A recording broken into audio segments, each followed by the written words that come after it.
DA샵 4.0을 이용한 모델링 가이드 시연을 진행을 하도록 하겠습니다. 데이터 모델링 절차에서 논리 모델링은 데이터 모델 상세화 단계로 전체 엔티티를 도출한 다음에 해당 엔티티에서 관리해야 될 식별자와 주요 전체 속성을 정의를 합니다. 이렇게 도출된 엔티티 간의 관계를 찾아서 정의를 하고요. 이후에 정규화라든지 이력 관리 등의 작업을 통해서 최종적인 논리 ERD를 완성을 하게 됩니다. 그리고 나서 용어 코드 도메인에 데이터 표준을 적용해서 논리 ERD로 변환을 하는 작업을 하는데요.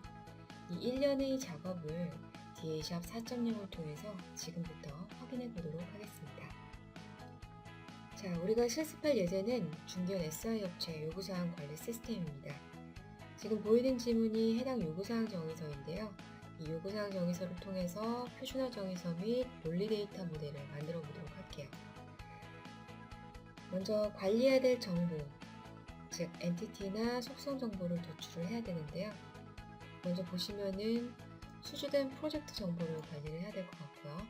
그리고 해당 프로젝트에 수행할 팀원들을 구성한 내역 정보, 그리고 고객이 요구사항을 관리할 수 있는 요구사항 정보, 그리고 리스크를 관리할 수 있는 정보, 크게 한 4가지 정도로 좀 관리가 되면 될 것 같고요. 프로젝트 팀원으로서 이제 투입이 되려면 추가적으로 사원 정보도 좀 관리가 되면 좋겠죠. 그리고 하나의 리스크는 여러 개의 요구사항과 관련이 있거나 반대로 여러 개의 리스크는 하나의 요구사항과 관련이 있을 수도 있다라는 점에서 어떤 리스크하고 요구사항 간의 관계를 엔티티로 또 관리를 할 수 있을 것 같습니다.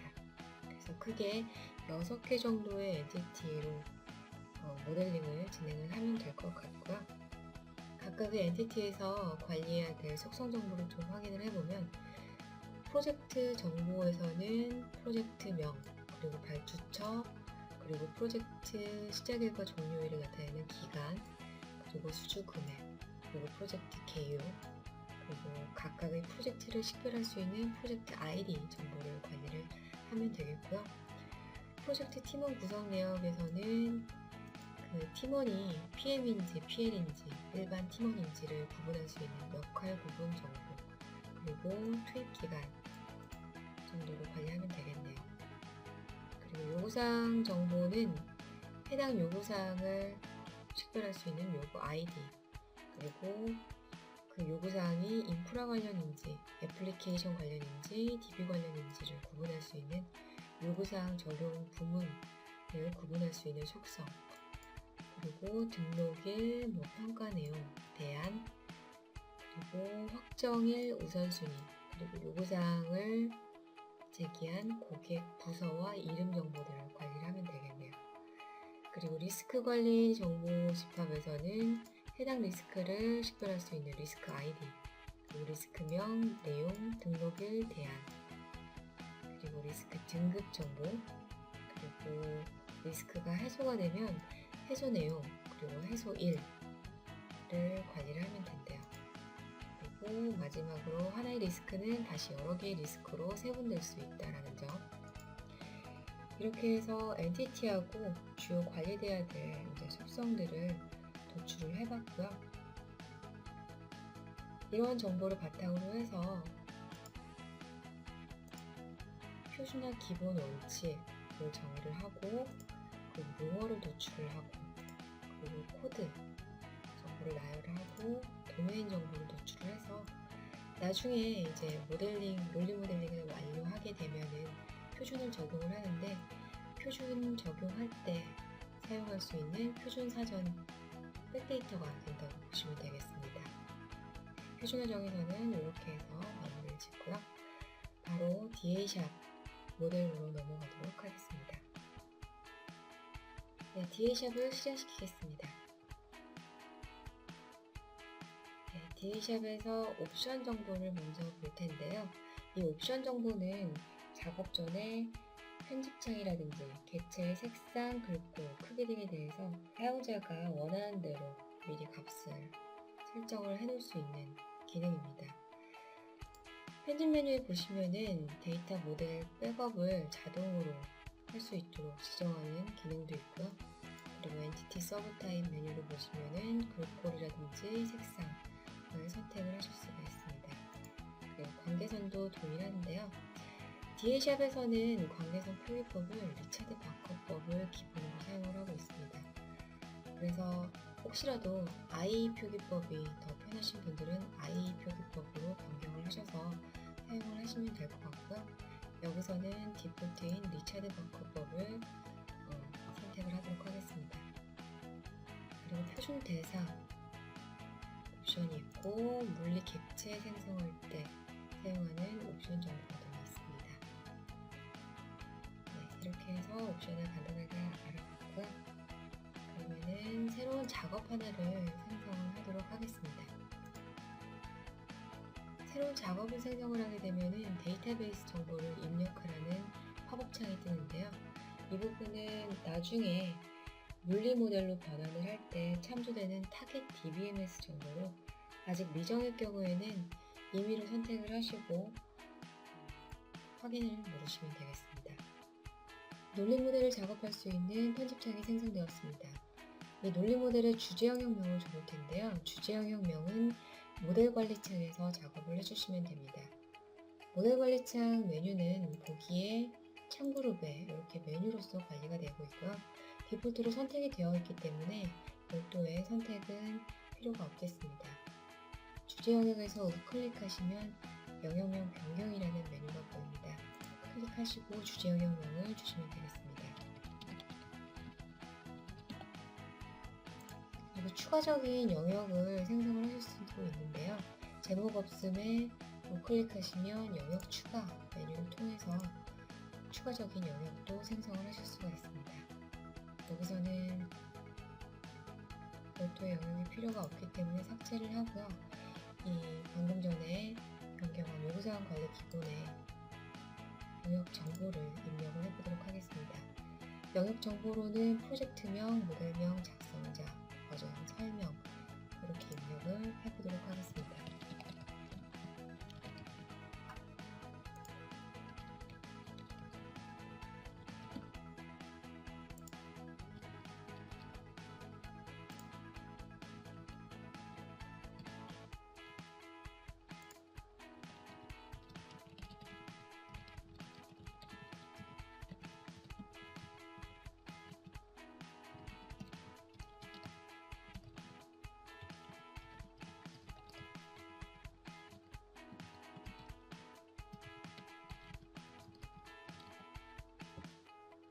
확인 버튼을 누르면 모델 정보가 저장이 되고요.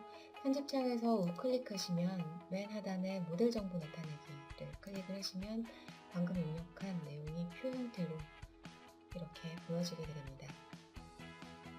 그러면 이제부터 앞서 보신 요구사항 정의서를 토대로 모델링을 진행을 하겠습니다. 홈 탭으로 이동을 하셔서 엔티티 메뉴를 클릭을 하시고 우리가 생성해야 될 엔티티가 6개였죠. 연속 편집 기능을 이용해서 엔티티를 생성을 합니다.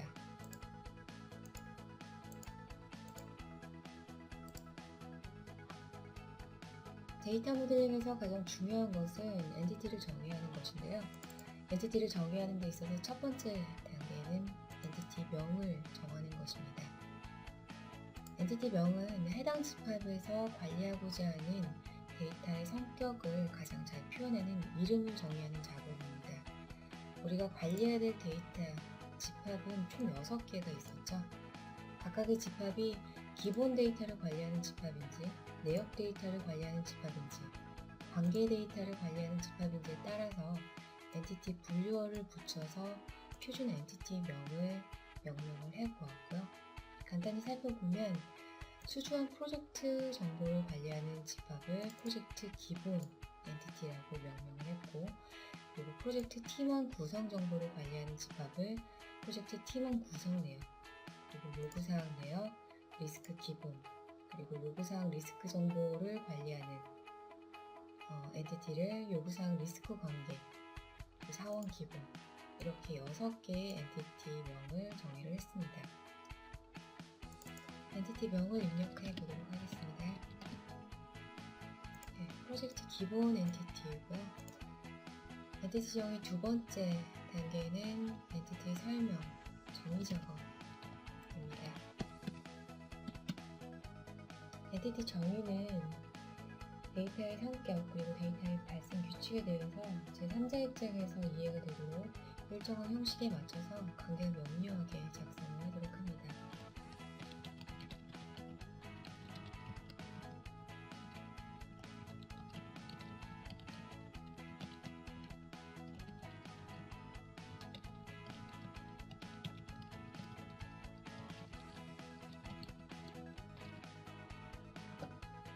저장을 해주시고요.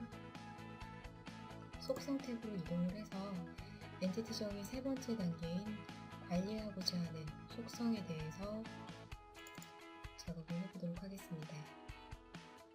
우선적으로 각 프로젝트 단위로 식별할 수 있는 프로젝트 아이디를 관리를 해야겠고요.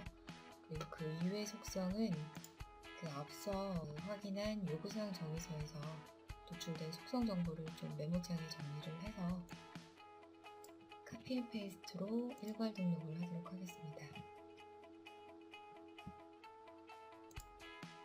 그래서 프로젝트 기본 엔티티에서는 프로젝트명, 그리고 발주처명, 시작일자, 종료일자, 수주금액, 개요, 그리고 그 외에 저는 그 프로젝트가 속한 산업군 정보를 좀 관리를 하면 좋을 것 같아서 프로젝트 구분 코드라는 속성을 추가적으로 정의를 했습니다. 이렇게 해서 저장을 한번 누르시고 그 다음 작업으로 이제 PK와 낱널 지정하는 작업을 진행을 하겠습니다. 이 프로젝트 기본에 그 PK로 사용을 할 수 있는 것은 현재 프로젝트 ID가 줄 수 있겠고요. 각각의 그 속성들을 그 낱널로 지정을 하도록 하겠습니다. 그리고 나서 프로젝트 구분 코드 같은 경우는 서브 타입을 지정을 할 수가 있죠.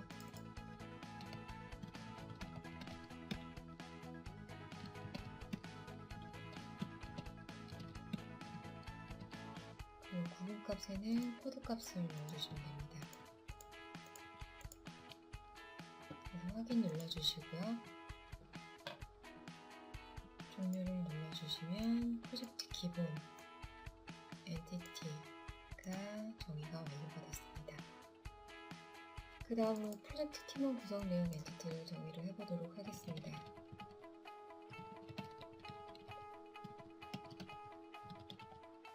엔티티 명을 기술했고요. 정의를 기술하겠습니다.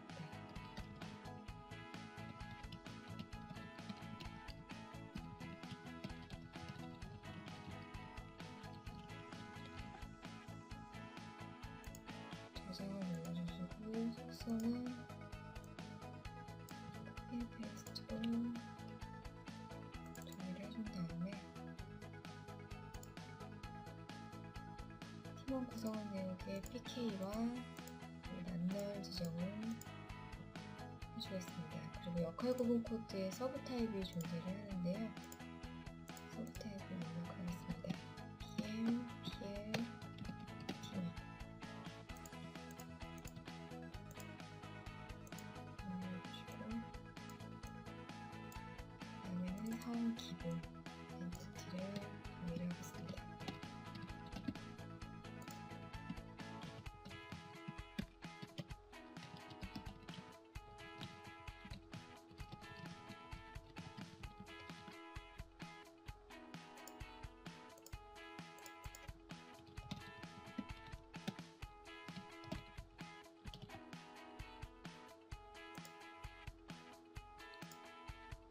PK하고 낱널 지정을 해주시고 저장하고 종료하겠습니다.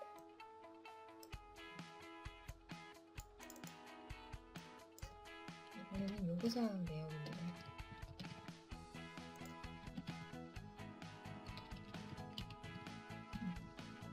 정의죠.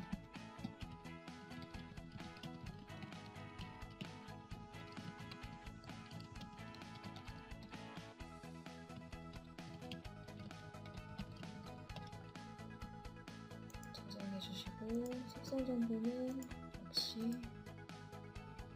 카피 앤 페이스트로 읽어두도록 하겠습니다. 그리고 식별자는 용량 아이디가 되겠고요. 나머지는 다 업로드 체크를 해주도록 하겠습니다. 그리고 요구사항 적용 부문 코드는 서브 타입의 존재를 하는 거죠. 서브 타입을 지정하도록 하겠습니다.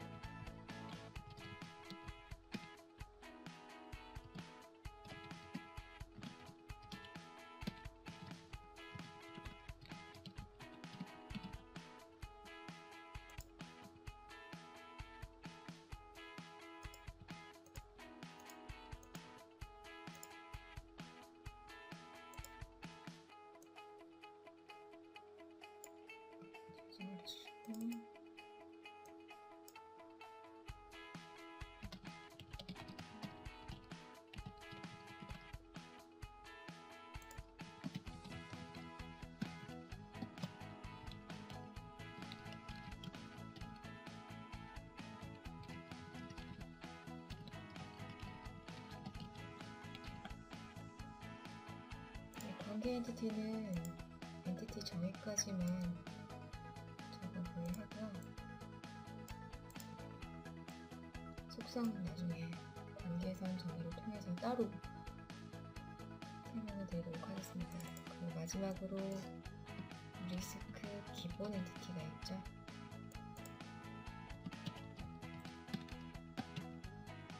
역시 정의를 기술해 주겠습니다.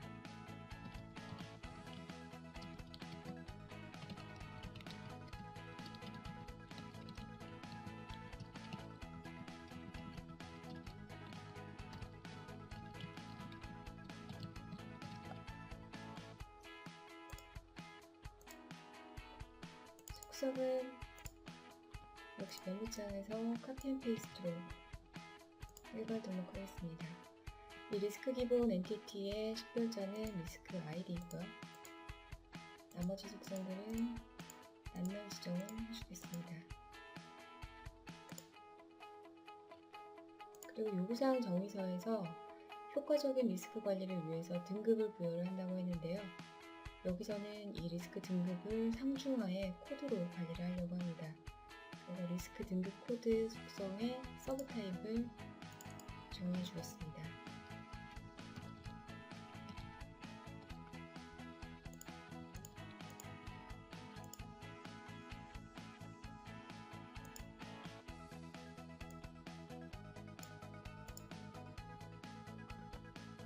네, 이렇게 해서 엔티티와 속성 정의가 완료가 되었습니다. 이제 엔티티 간의 관계를 정의해 보도록 하겠습니다. 먼저 프로젝트 기본과 프로젝트 팀원 구성 내역 간의 관계는 투입 프로젝트로서 식별자 상속 관계를 정의하겠습니다. 관계선을 정의하고 나서 관계명을 입력을 해줍니다.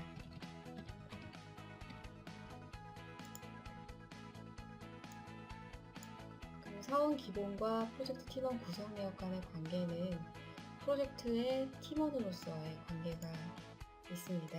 역시 식별자 상속 관계를 정의하겠습니다.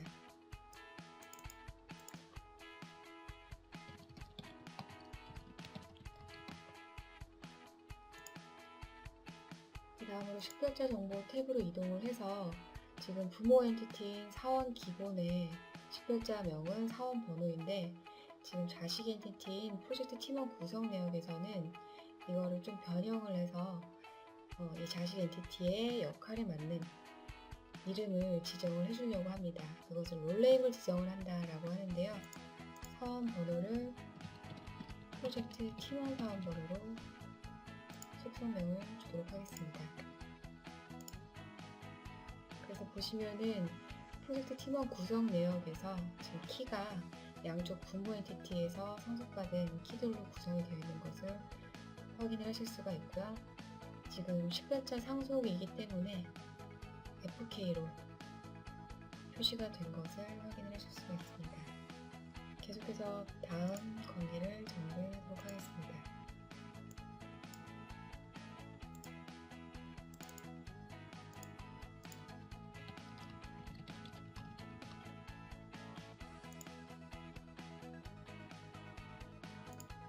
지금 요구사항 내역과 리스크 기본 간의 관계는 요구사항 정의서에서 보시면은 하나의 리스크는 여러 개의 요구사항과 관련이 있거나 반대로 여러 개의 리스크가 하나의 요구사항과 관련이 있을 수도 있다라고 했는데 다대다 관계를 지금 관계 엔티티로 풀었습니다.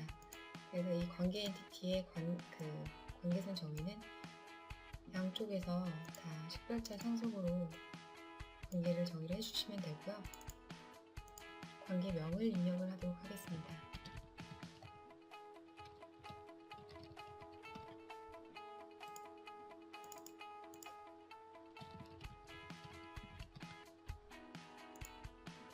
마지막으로 리스크 기본에는 지금 하나의 리스크는 다시 여러 개의 리스크로 세분화될 수 있다는 점에서 자기 참조 관계가 있는 것을 확인을 할 수가 있습니다.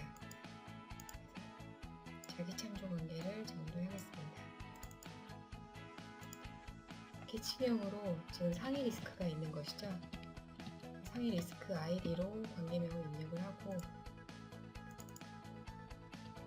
해당 속성은 상위 리스크 아이디로 주도록 하겠습니다. 그래서 보시면은 일반 속성으로 지금 들어와 있는 것을 확인을 하실 수가 있습니다. 이렇게 해서 최종적인 논리 모델이 완성이 되었습니다. 이제 물리 모델로 변환하기 전에 데이터 표준을 적용하는 작업을 진행하겠습니다.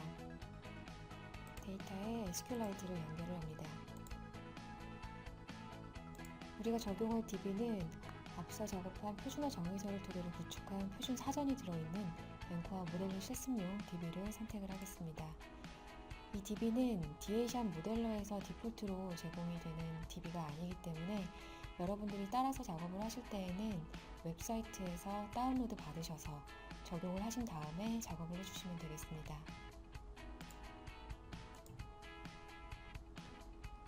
SQLite가 연결이 되면 활성화되는 메뉴들이 보이는데요.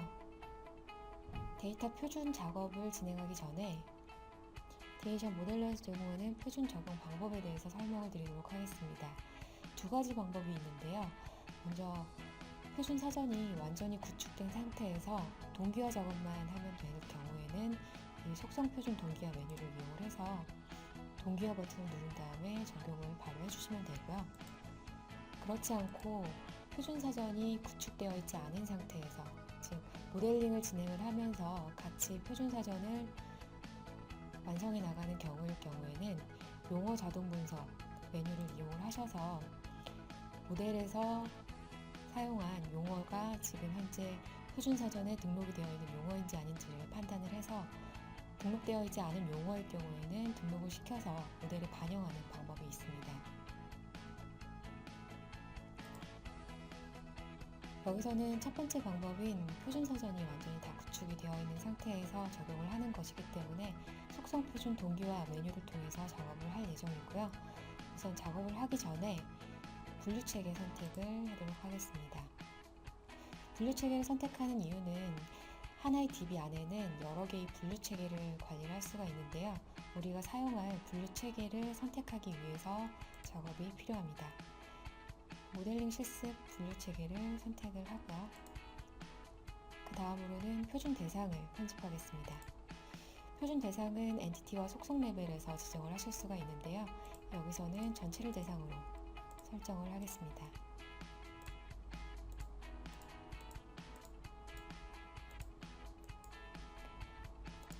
적용을 하시고 설정 결과를 보시면 엔티티 탭에서 표준화가 지금 대상으로 들어와 있는 것을 확인하실 수가 있고 속성 탭에서도 속성이 표준화 대상으로 들어와 있는 것을 확인을 하실 수가 있습니다.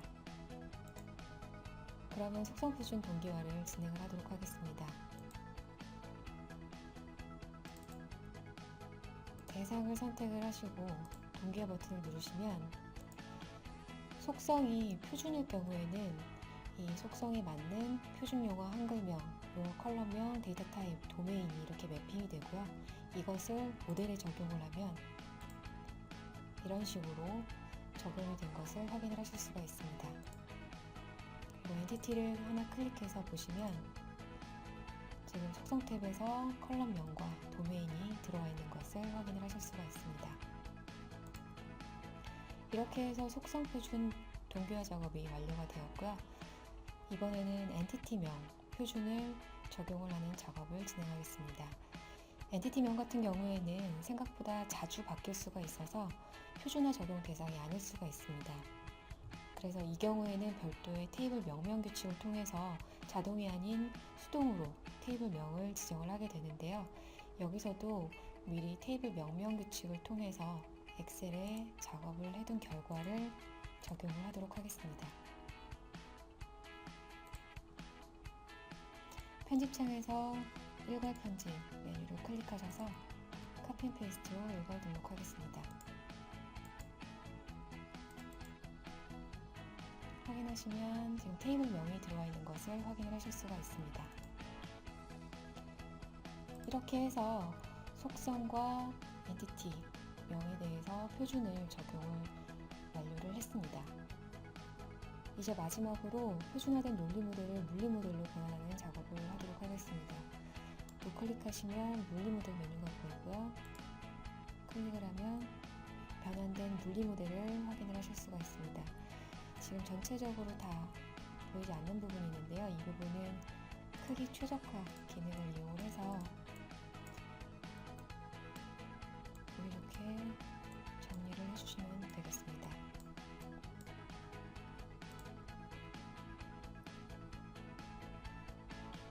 네, 이렇게 해서 DA샵 4.0을 이용한 모델링 가이드 시연을 마치도록 하겠습니다. 수고하셨습니다.